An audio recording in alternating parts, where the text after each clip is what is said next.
Good morning. बताएं global cues क्या suggest कर रहे हैं। थोड़ी बातचीत बहुत हुई है यूनाइटेड नेशंस के असेंबली में, वहां से ज्यादा मसाला देखने मिलेगा।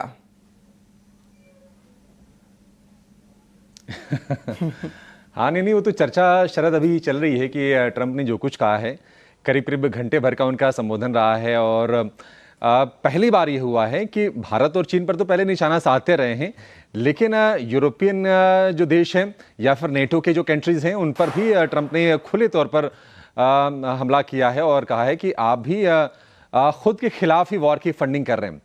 तो ये सब चीज़ें चल रही हैं। लेकिन अमेरिकी बाजारों की अगर हम बात करें तो कल लगातार दूसरे सत्र में वहां पर हमें कमजोरी देखने को मिली और डाउ जोन्स पौने 200 अंक गिरा, नैस्डैक में करीब 75 अंकों के आसपास की नरमी आई, S&P 500 और 19 अंकों की हल्की सी गिरावट पर बंद हुआ। कोई ज्यादा कोई डैमेज नहीं हुआ, बट ये है कि लगातार चूंकि बाजार वहां पर चल गए थे तो थोड़ी सी ऊपरी स्तर से प्रॉफिट टेकिंग आनी वो स्वाभाविक भी थी।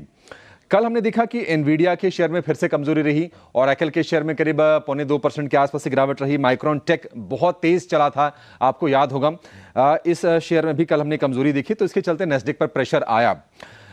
इंटेल में हालांकि 1.5% के आसपास की तेजी रही और खबर ये आ रही है, सूत्रों के हवाले से खबर है कि उन्होंने एप्पल को अप्रोच किया है कंपनी में इन्वेस्टमेंट करने के लिए, इसके चलते इंटेल में तेजी रही। हालांकि आज का दिन बड़ा क्रूशियल है क्योंकि आज वीकली जॉबलेस क्लेम्स के नंबर आने वाले हैं और ये नंबर क्रूशियल इसलिए है कि ये तमाम आर्थिक आंकड़े देखकर ही आगे दरें घटानी है तो कितनी घटानी है, इसको देखकर ही यूएस फेड अपने फैसले लेगा, तो इस पर नजर रहने वाली है। एशियाई बाजारों की बात करें तो कल हमने देखा कि निकेई की जो शुरुआत थी वो तो कमजोर हुई थी, लेकिन किसी तरह से निकेई ने जो क्लोजिंग दी थी वो हरे निशान में दी थी। लेकिन आज फिर से हम देख रहे हैं कि निकेई में कमजोरी है, हालांकि गिरावट सिर्फ 100 अंकों तक ही सीमित है। कल की गिरावट के बाद कोस्पी की बात करें तो आज हम देख रहे हैं कि सपाट कारोबार हो रहा है कोस्पी में, नेगेटिव बायस के साथ। सोना रिकॉर्ड ऊंचाई के आसपास बना हुआ है। हालांकि कल हमने $3800 के ऊपर के भाव देखे। आज फिलहाल जो प्राइसेस अभी मैं चेक कर रहा था $3775 प्रति आउंस के आसपास के प्राइसेस हैं। लेकिन क्रूड में उबाल है, क्रूड 7 हफ्ते की ऊंचाई पर पहुंच गया है और कल 2% की तेजी के साथ ब्रेंट क्रूड का भाव जो है वो $69 प्रति बैरल के ऊपर निकल गया है। और उसकी वजह यह है कि अमेरिका में स्टॉक पाइल्स में यानी कि भंडार में थोड़ी सी कमी देखने को मिली है और बाकी मिडिल ईस्ट से भी थोड़ी सप्लाई की चिंताएं हैं, इसके चलते क्रूड को सपोर्ट मिला है।